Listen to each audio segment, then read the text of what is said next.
Hello and welcome to this week's edition of the Property Buyer and Sellers Podcast.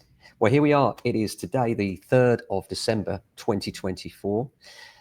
As you know, we've been talking some time about the stamp duty incentives that are there for first-time buyers and the likely rush that we predicted. And certainly we're starting to see a big pickup in the number of first-time buyers registering in the hope of getting their sale through before the April deadline. Now, to give you some idea of the difference, if you were buying at 600,000, a dream I know for many first-time buyers, but some do, and at 600,000, you would be paying stamp duty right now and up to the 5th of April, £8,750. That same transaction on the 7th of April would cost you £20,000 in stamp duty. So it's a significant saving for first-time buyers. And why is this relevant for the rest of the market? Well, because without the first-time buyers, then the rest of the market doesn't move. A good example is that flats have been struggling in recent years, especially ones with outdoor space. Why? Well, since COVID, everybody wants that little bit of outdoor space and wants to make sure they've got their own little piece of green or balcony. Now, things are changing. Why? Because rents have gone up so much that a lot of people out there that have been renting are deciding that perhaps now is the right time to buy. And then that's further incentivized by this government incentive to get in before April. Now, if you're a first-time buyer, word of caution here, there could be a temptation to just dive in and buy anything because there's a significant saving. And of course, the saving goes down the lower the price that you're buying at. So do check the tables and get yourself a good stamp duty calculator. If you Google it online, I won't say which ones we use, but there are loads of them out there. And make sure you get one that's showing you the pre-April figures and the post-April figures so that you can see the difference between where you are now and where you will be. But the key thing is this: the government now have put this ticking clock on first-time buyers. And that means first-time buyers will want to purchase before April 2025. That might sound like a long way off, but actually when you incorporate the Christmas holidays into that, we lose, in property terms, some solicitors, believe it or not, go away about the middle of December and don't come back until the second week in January. So there'll be lots of transactions that will be restricted by this. I'm not saying all solicitors do, but all you need is one solicitor in a chain and everything stops. So do bear in mind that we're really looking now, we've got a couple of weeks in December and then you're into January. Average transaction times in the UK running at 16 to 20 weeks, you can see why there's going to be a log jam. So if you are a first-time buyer and you're considering buying right away, I would say look this side of Christmas rather than the other. Because I think in January, we're going to see quite a significant number of people looking to jump in and try and get that purchase through. And as the solicitors become more busy, as will the lenders and everybody else in the industry, so it will be that much harder to make sure that your purchase gets over the line. And because of the significant savings involved, it's going to be a bun fight. There's going to be lots of people doing what you're doing. Now, the good news for the rest of the market is that the rest of the market is largely driven by the first-time buyer. If the first-time buyer doesn't buy the flat, then that doesn't encourage confidence for the flat sellers, and therefore less of them put their properties onto the market. If the flat sellers see properties are moving well, then they might have the confidence, or if they see prices are rising a bit, they might have the confidence to put their property on the market and choose now as the time to move on.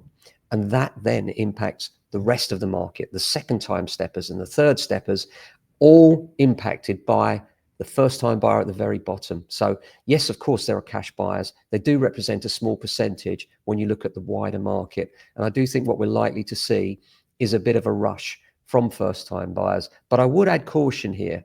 Don't buy for the sake of buying. Make sure what you're buying is right. I think a lot of first-time buyers will get caught out and end up buying something which they wish they hadn't. No saving is worth that. So make sure you do your homework. Plenty of information here on the Property Buyer and Sellers podcast. If you listen through a few episodes, you will become educated to things like leases, which are very important in this context. Make sure you get a property with a long lease. Service charges, critical to make sure what the service charges are and what they might be in the future. And lots of other factors as well. Make sure you get a good survey. Make sure you have peace of mind that what you're buying is what you think it is, and check on the neighbors, that sort of thing. Make sure you're really comfortable with what you're buying, because no purchase is worth a massive saving if it's not a real saving in the first place. So if you're not careful, what I'm saying is some sellers might inflate their prices by that extra amount that you're about to save, and therefore the saving is neutral at best, or maybe even minus at worst. So make sure you get yourself out there searching for a good deal. Don't look for exceptional deals, because realistically, there are never exceptional deals out there, apart from people that are really in desperate situation. And with a market full of first-time buyers looking to purchase pre-April, those are going to be snapped up very quickly, and most of us won't be lucky enough to get the bargain of a lifetime. But if you wait for a bargain of a lifetime, you may not buy at all, and then you'll find yourself post-April looking at the same things you were looking at, similar prices, and you'll be in a position where you're paying more stamp duty for the same thing. But we are finding now that this is affecting the second-time buyers and on. So if you are thinking of selling and you have maybe a 3-bedroom or 4-bedroom house, and you were thinking of hanging on until next spring when the market traditionally livens up, my suspicion is that it won't liven up as much as you expect, and a better time to market would be right now, unusually. I don't normally say this over the Christmas period. Many of you will know, because if you look statistically, many people will tell you, oh, there's big stats over Christmas of people looking for property. There's not. There's big stats over Christmas of people looking at their phones saying, what's my house worth? Because they're bored sitting at home rather than working. And there's a distinction between the two. When you look at number of viewings, then that's a telling sign. And the number of viewings are not vastly off the scale, as some will have you believe. They're actually quite low, because people are enjoying their holidays, enjoying their Christmas period. Some are away, they're with their children, etc., etc. But this year, I think, could be the exception to that for many sellers, because they realize that these first-time buyers are coming, and therefore they're going to find themselves a buyer nice and early. And hopefully then the first-time buyer gets a saving, which allows him to buy that flat that perhaps he couldn't have afforded otherwise. And then the second-timers sell that flat, which perhaps they couldn't have sold otherwise, and then they're on to the family home, and so up the chain. So we do expect it will be an unusually busy time right up to that deadline. And it's funny, isn't it? Because this wasn't what the government wanted to do, but we always end up with these deadlines which inflate prices. And I suspect this one will be the same. And we will see prices of flats start to inflate towards the deadline and then come off a bit post the deadline.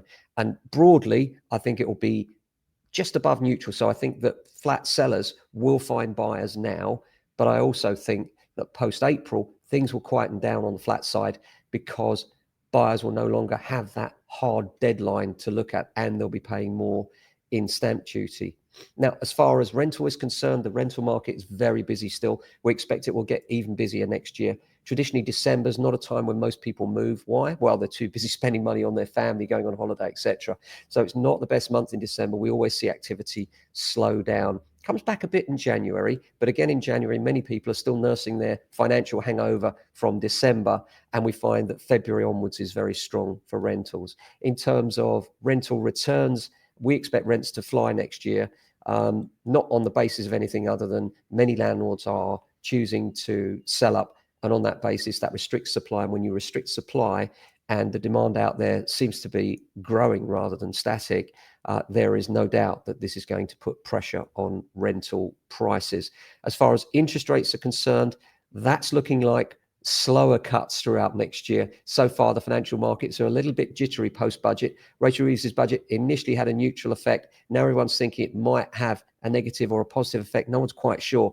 Where I think interest rates are going is probably coming off a bit, but more slowly than we expected. So we were expecting them to fall off quite rapidly next year. It may be that that's slower than expected. So the message here is, if you're thinking of moving next year, now could be your best option for selling. As always, this is not financial advice, but could be good advice if you're thinking of moving and thinking when is the right time.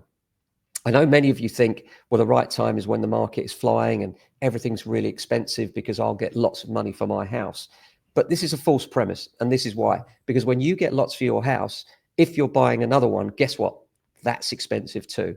Now let's put the figures around it. If you're selling at 500,000 and the market goes up 10%, great news.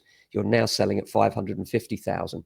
But if you're buying at 750,000, the market goes up 10%, not so good news. You're paying an extra 75,000, meaning you've just lost 25,000 pounds. So there is a good time to move, and that is when the market's neutral or falling if you're moving up market. And right now, because it's fairly neutral, it's probably a good time for you to jump in. Obviously, it depends on your financial circumstances. Lenders are very, very cautious these days, and not financial advice, but do check out with your financial advisor what rates are out there and whether it's possible for you to move right now. What we are finding is lots of buy-to-let investors as well. if you are coming towards the end of your rate, not financial advice because I'm not a financial advisor, but you can ring your existing lender and say what other rates are available, and they will tell you or offer you other rates. They're legally obliged to now offer you other rates other than the one that you're currently going to go to, which is their standard variable. And often the other rates are more financially beneficial, although you do have to check things like arrangement fees and setup fees, which can be very high for some of the better rates. And then you have to take that and divide it by the term of the loan and see whether it actually is beneficial over the term for certain fixed rates. Sometimes a tracker could be a good option for you. That's for you to decide.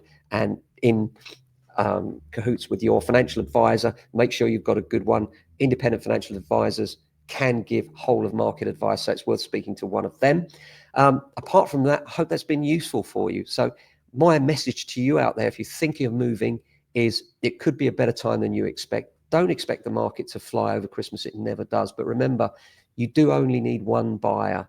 And if that buyer is a first-time buyer and you've got a flat, they'll be incentivized to make this deal happen before the 5th of April 2025, which is actually quite a short time frame. And that could be good for you to be in your lovely new home early spring 2025. Post that, as I've already said, I think it will come down a little bit. First-time buyers won't feel that pressure anymore. Everyone will be waiting to see whether the prices drop off. Now there's no incentive there. So I think it's a really good time right now, if you're thinking of moving in the next year, unusually, to think about getting your house to market. Hope that's been useful and hope you have a great week. Thanks for listening as always. We'll be back next week with another edition. Till then, look after yourselves and your family. Ciao.